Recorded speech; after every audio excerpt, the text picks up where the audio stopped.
Hi, Vincent Hall, and welcome to another episode of Everyone Can Draw, Paint, or Create. If you recall last week, we were talking about coloring in continuous line drawings, and I was working on the geranium picture where I had the continuous line drawing and then using watercolors to fill that in. At the end of class last week, I also worked on this sepia tone painting that I took some time to finish up to show you what an underpainting would look like. In painting, this would be called the continuous color because it's all just one color. It's a sepia brown with white canvas showing through. We're going to be doing a twofer today, where we're going to do color over an underpainting so that you can see how that works. And then if you're drawing at home and not painting, I have my continuous line drawing of the same scene that I'm going to be filling in with color. So we're basically seeing continuous color over a continuous line drawing and painting. So let's get started.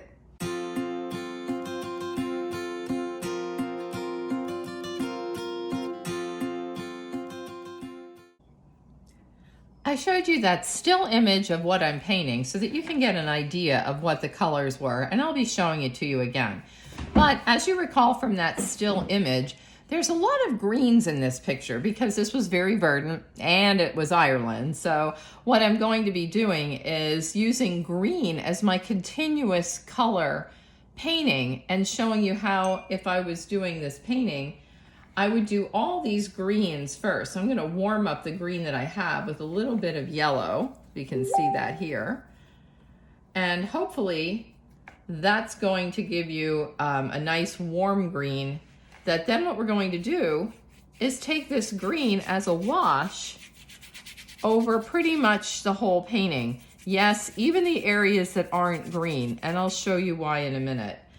What this does is serve to unify the painting and give a nice undertone. So basically, where everything was light, now it's going to be a light green, and where everything was darker brown, you'll still see the brown through it, but it's going to be a darker version of the brown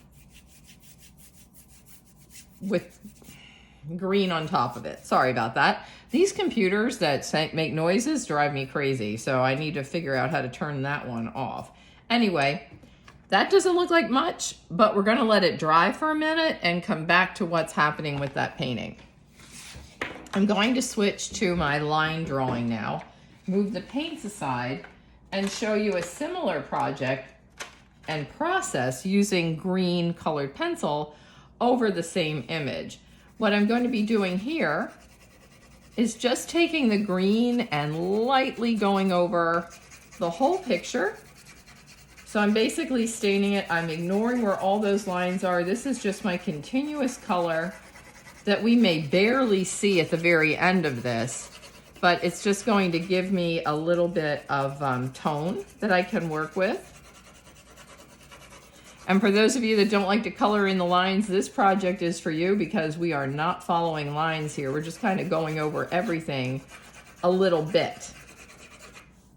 Okay, once I have that done, I can use a Q-tip, I can use a sponge. I do have a blending tool here, a blending stump. And the key is to just go in the opposite direction of however you did those lines.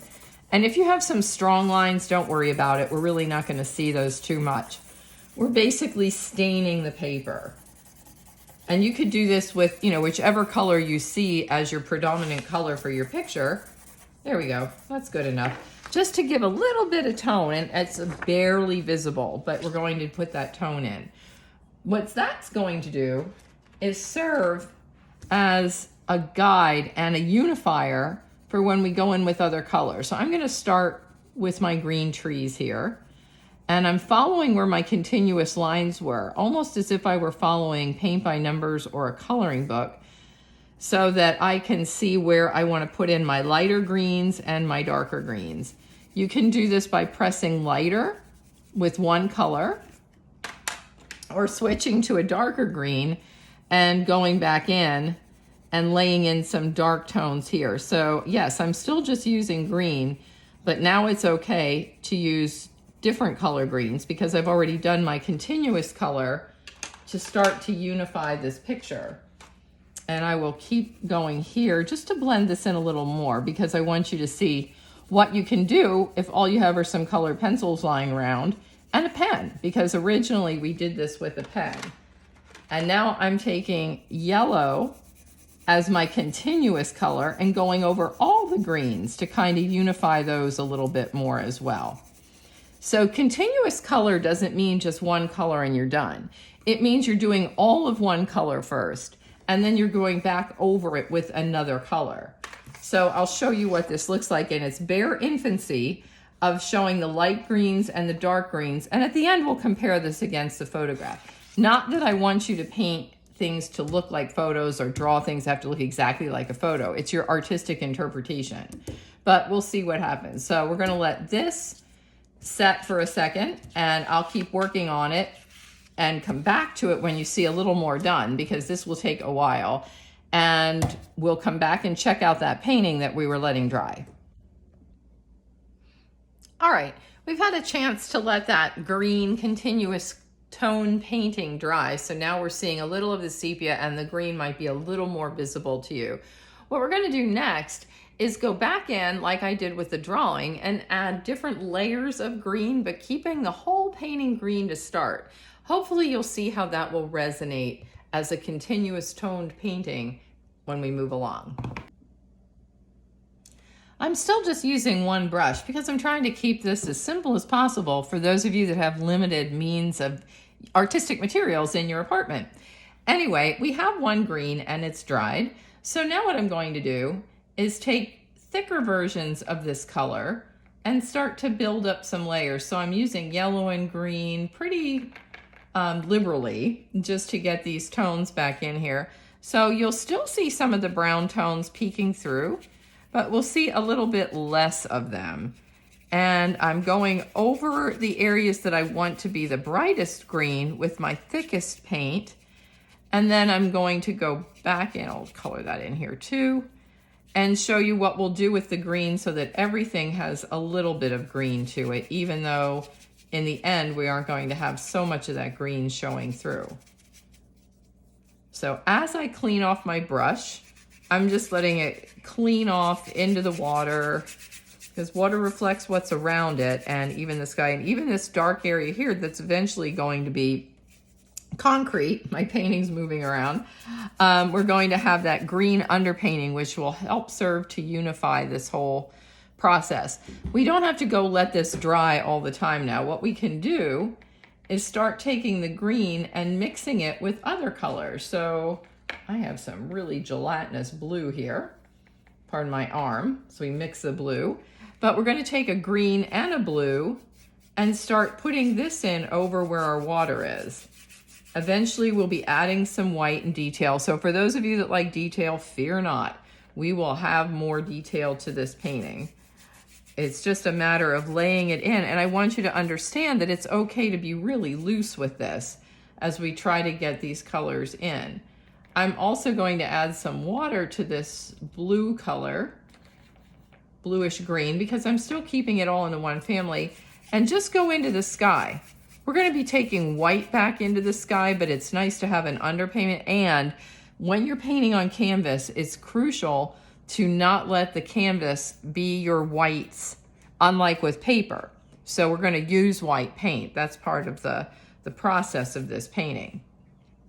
Now I'm going to go back in and really get some thicker greens, and this will take some time to let this dry. These beautiful kind of jade greens in here, and you can see I'm dabbing the brush because I'm dealing with foliage. And when we're looking at foliage, we can think of the texture of leaves, and rather than doing everything as a horizontal brushstroke, just think of doing dabs. Dabs will give you that texture that you're looking for leaves in the background, and even a little bit of the trees that are showing up behind this bridge that we'll add more into later. I'm going to go back in with a little bit of yellow, maybe more yellow, there we go, in the background part of this bridge. You can see the bridge is almost annihilated right now, but it will come back. We'll get that put back in at the end. I'm just dabbing in my lights by using yellow so that I can start to build this up.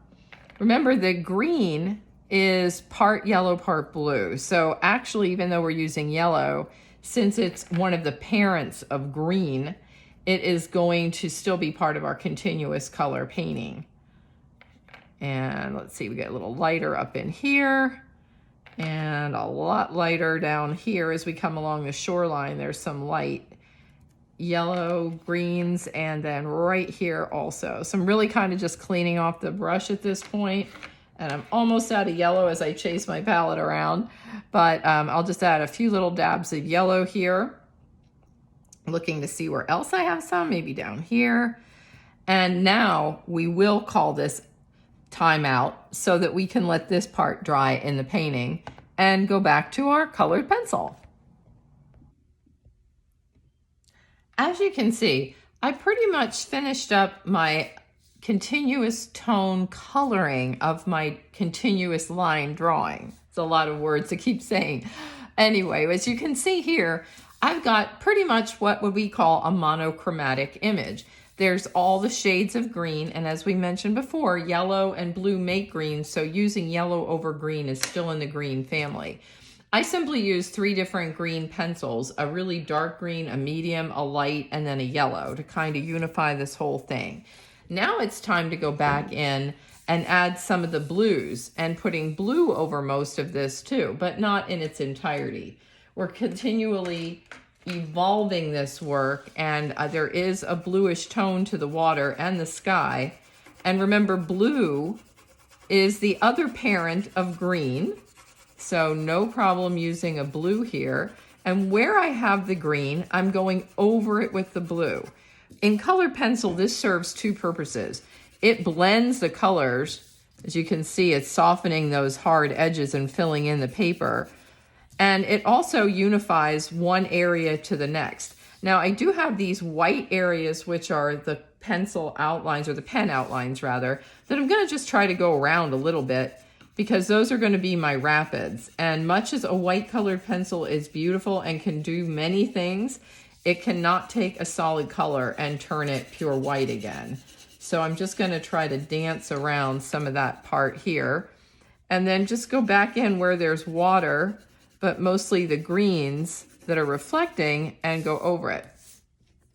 I'm also going to take the same color and lightly tone in the sky. Now I will be blending the sky in with the white colored pencil, so I'll show you what that will do, because we're just trying to give the illusion of a nice light midday sky, and we're getting some lines, and that's okay too, because this is a pencil drawing, not a photograph. Before I finish, I'm just gonna lightly dance this blue over my greens. You barely see it, but it's these imperceptible color blends that make this a unified drawing. So if you can see, we added some blues in here, and we have all of our greens. Now we can go back in and get some detail. In the image, there's actually some reds. There's like a red bud tree up in here, and I'm just going to now start putting in some colors that won't be continuous, but these are accent colors that are going to give this picture a little bit of verve, or a sense of depth and things like that. But the nice thing about the red is, in addition to here where I'm adding in this little bit of where I see the red bud in the background, is I can use it over my green because it's a complementary color, and actually further darken that green.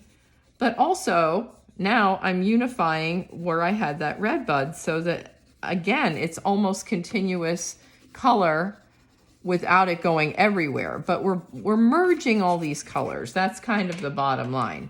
If I take green back over that red, and this is key to get the dark green, you'll see that I'll get this really beautiful dark neutral green, which is what I'm trying to achieve with my darkest shadows, which still aren't done.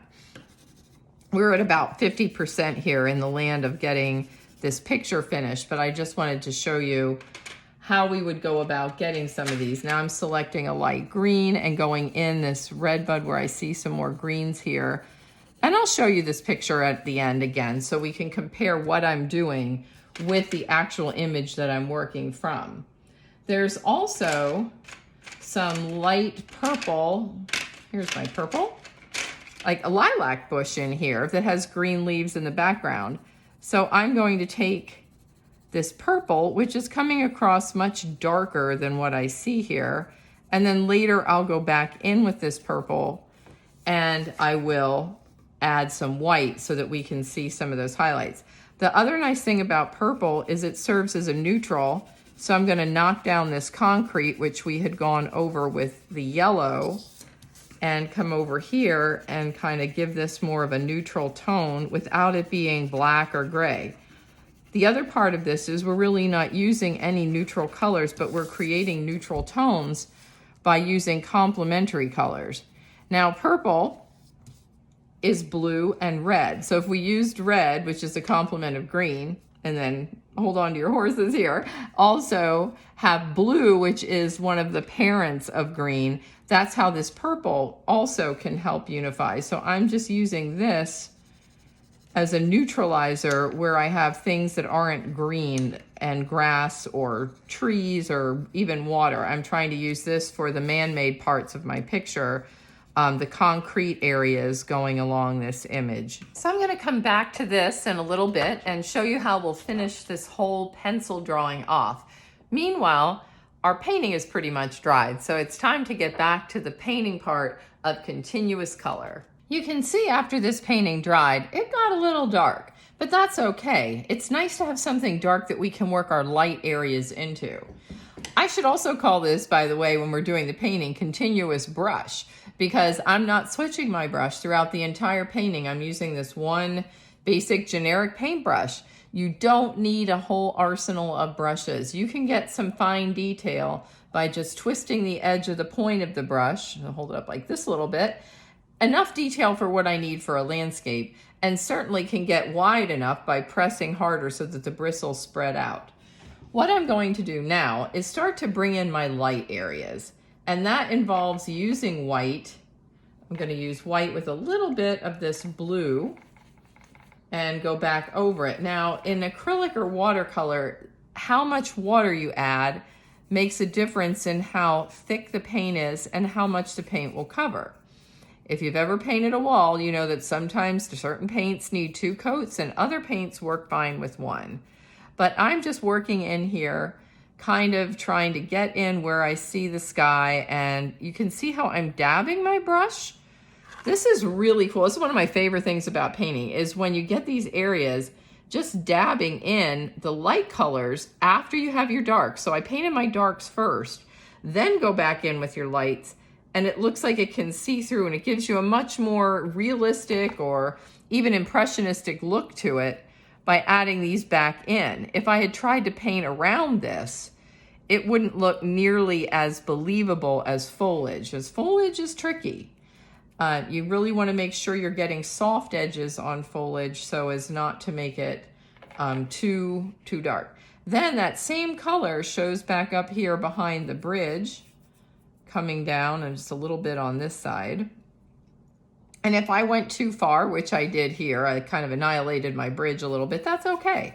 I can go back into it. Now I'm taking a thin version of this white and just kind of lightly going down the whole thing to get some of this white area in. Whereas we cannot do this white with colored pencil because it's just going to stay the color with just like a little bit of blending. I can add in a little bit of areas here where I want my rapids to be later. And what I'm doing is shaking the brush a little bit and dabbing it so that I get this kind of rough texture, and going back in and going around, but not filling the whole thing in its entirety. And then wherever else I see some light areas, I'm just kind of jagging my brush, that's a term, kind of over the whole thing, and now going back in. I can see that green is still not dry, but that's okay. And kind of define where that concrete, I guess it's a pylon, a thing that would block part of the water where there was a lock here at one point. So we're just trying to define that shape and sort of leave that be. While that is drying there, I can take my white with my blue and a little bit of red to make this little lavender color here, a little more blue. I don't know if you can see this here on the color mixer thing, but I'm getting a lavender tone that I want to use for this lilac that's showing up along the sides here. And I'm dabbing that in, and then I can go back in again with more green where I see that that might be too much. And also taking that same color and adding a little more red to it so I can get the edge of that redbud tree that I was talking about in the colored pencil drawing that we just did. This is a little more pink, but that's okay. Again, a painting shouldn't look the same as a colored pencil drawing. The painting is the painting, the drawing is the drawing, and so it goes. I can see there's a little bit of this red flowery thing going on in here. And if you want to add more, you can. That's the beauty of this. It's your painting. If you want to have more reds in it, go for it. That's fine. That's what makes it unique and makes it interesting. There's also paying attention to reflections. If I have something up here, water reflects what's on top of it. Sorry, the reflection below is what's on top. So if there's a little bit of red there, there's going to be a little bit of red in the water. If there's a little bit of green in here, I'll add some green back coming into the water. And I'm just letting this water glide through. It is, after all, a painting of water. So it should be watery. No worries there. Alrighty. I'm going to let this dry again. I know we keep going back to dry and dry, but that's how painting kind of works. I'll come back to this and show you what we have because right now we've got a lot of blobs. Back to our drawing, and it's time to finish this up. We've got a lot of the basic tones in, and I was using white to blend a lot of these colors, but now it's time to get some detail work and finish this off. Remember, our handy dandy eraser can be used as a drawing tool. A lot of times people ask me down in the art studio, well, I don't know how to draw water. Water is tricky, but if you think about it as taking colors in, like we did here with all the blues and the greens, and then just erasing parts out, but going up and down as well, it'll give you those reflections that you're trying to look for in the water. See it here too. So I'm just going the opposite direction so I can get some light areas, and then I can go back in with my colors and kind of blend that through, but I'll start to get some different tones. So the idea of water is to change direction, and that will give you those little ripples that you're looking for in water. If you only go one direction, it'll look too linear. If you go too many directions, it'll just start to look like crosshatch cloth, and we don't want that either. So we're trying to go back in. And now I'm going to start doing details. So I'm using a dark colored green, almost a neutral pencil here. And if you don't have that, you can use black, it's fine. And we're just going to try to actually get back in some of the detail that we might have lost before. So I'm going to color in my bridge, which is actually an interesting part of my picture. It got a little bit lost when we were doing all the water and the trees and stuff. And thicken in these areas and start to define this so that when I'm finished, I'll be able to see more of what that bridge looked like and get some sort of a focal point, which is what we're after. Remember, if we use that dark color here, it's going to reflect in the water. So I'm bringing that color back down into my water as well so that it makes a little more sense. And I'm talking to myself. I'm seeing some dark back here and much darker coming along the side of the shoreline on the other side of this river as I come down here. Then I can come back into where my trees were, where it got a little mushy, and start to use the point of my pencil and draw in some branches that I can then go back over. You don't have to have everything be a solid color or a blob, as some people might see it, but rather, you know, line work is good. This thing was a continuous line drawing before it became a continuous color painting. There's these weird little branches, I guess vines, coming over this concrete thing here. So I'm just kind of drawing in some of my lines. And then where this was a dark green, I'm just going to go on an angle and color this in to get it even darker, because this is my darkest dark, this and then this bridge. And that's what I like about this, is how these two dark areas in this picture play off.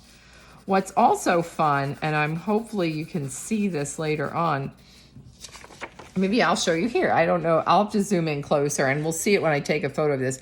You're seeing these lighter lines show through. We did this in an earlier technique in drawing class called sgraffito, where I had scratched in areas, and no matter how hard I press, I'm seeing that texture, which is really fun and kind of what I wanted, since I'm trying to get the idea that this is not grass and not a bush, but rather a man-made object that has a lot of green tones on it, since it's had time to sit here and get a little bit of algae and other growth.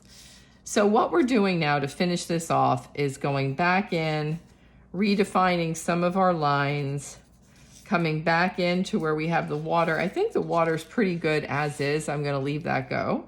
I can draw back in some of my tree branches up here that I see in the background, and maybe just kind of come in a little bit with some squiggly lines to define some of these areas of the trees. Then lastly, where I erased out, go back in with my yellows and try to get, I'm going to erase a little more out of here. Don't be afraid to take color out. It's okay. If you find you got too much of one color or another and you don't like it so much, that's fine. Like, I feel like this purple got a little carried away. So I'm just going to take some of it out and actually leave this whitish color paper show through, so there's not too much to it. Again, erasers can be used as a drawing tool. I'm going to come back up in here because there is a really white branch of the tree that you'll see in the final picture, and take out where I think I got too dark, and that's okay. The beauty of this is it's not done until you decide it's done. Just like painters, we can go back in and rework areas, using the eraser to get your highlights, even using the eraser into the water to help blend it in, as you can see right here, and start to get a nice finished drawing. That to me is pretty much finished. I'm probably going to add a little more detail, which you'll see at the end when we do the slideshow.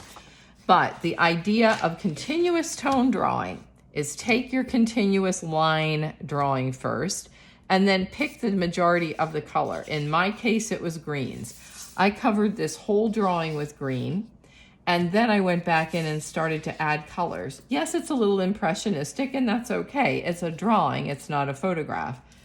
As I talk to myself while I'm talking to you here, I see there's a little more yellow. I'll go back in here with that, and start to color it in so that you can start to see what you want to keep and what you want to get rid of. But don't be afraid to experiment with color. Don't be afraid to add the color over the whole thing and then work back into it. Continuous color is what unifies your drawing rather than having it look too splotchy. I'll show you the absolute finished version in the slideshow that follows this. But let's get back to that painting and finish it off too. What I finished here was getting in my base tones, and again, we can use white paint to define areas, unlike a drawing where you're probably going to want to use white paper, unless you're using pastel. And if you're using pastel, of course, it's a more opaque medium and it will cover it. So what I'm going to do now is, again, using one brush, but also some help with my paper towel, I'm going to add in some texture. So I'm just going to wet the paint here a little bit, and I want to get a light green because I feel like I'm really missing this light area. And if you've come down to the art studio, you know that a lot of times we have to add an unbleached titanium or a light white color to make the paint a little more opaque so that we can see it. I'm just mixing here to get the right color. And then once I'm done with my brush, I'm going to put that away and actually use my paper towel. You can use a sponge, anything that's going to give you texture. And what I'm going to do is just dab in this paint to get the texture that I want. A continuous tone painting doesn't have to be done with a brush.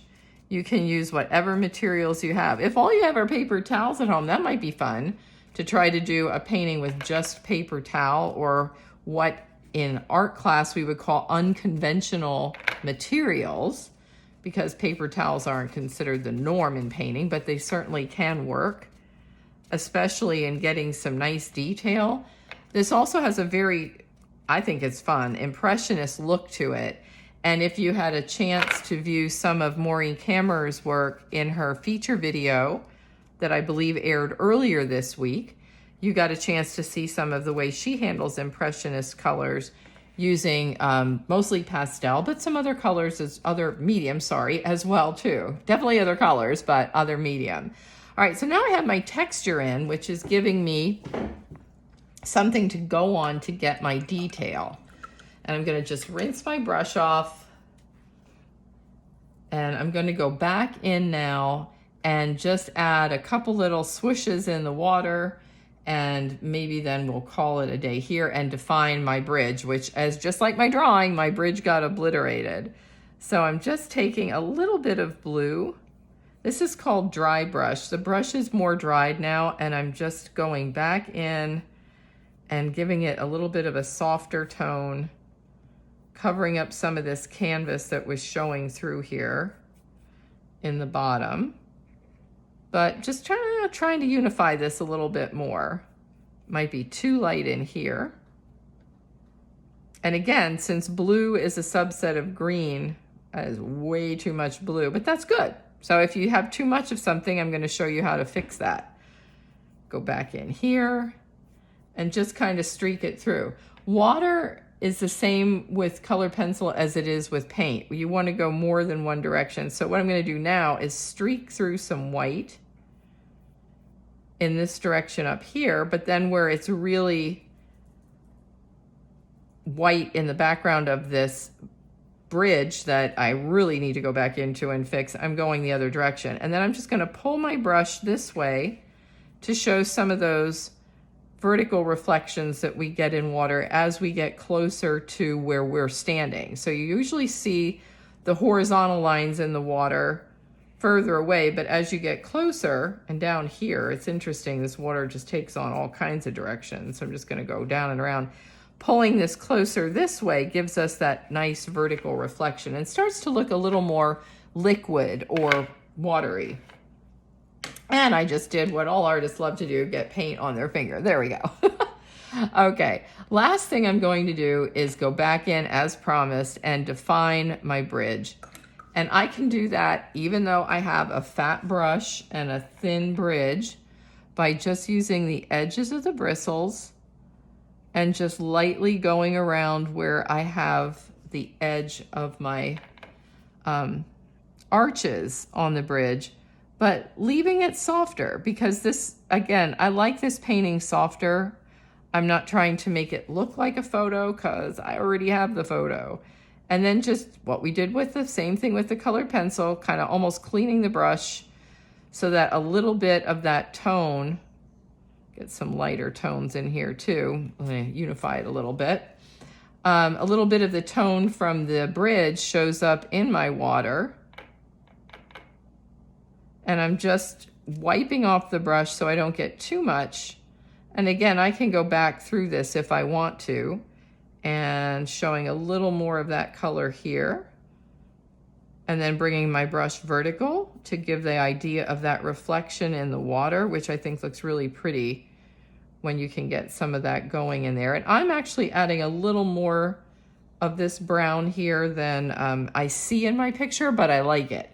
So as an artist, if you like something, then go for it. Over here, I'm just gonna go a little bit whiter because that little concrete thing is actually adding a nice highlight that I want to add in there. And then going back in to my arches with just one brush, I'm just kind of dabbing this in, not white all the way, but white in parts, and taking some white back into the brown and giving a sense of completion to that. Then if I really want to add in the texture of the rapids, I'm just going to dab my brush, skip a spot, dab the brush again, to kind of clean off my brush down here to show where those little edges are on the water, and swoop my brush sideways. So I'm kind of cleaning my brush off, but that's also serving to unify this painting and to give it a nice finished look. And then this thing here has that white, and then there's a little bit of white back up through here, make that a little lighter.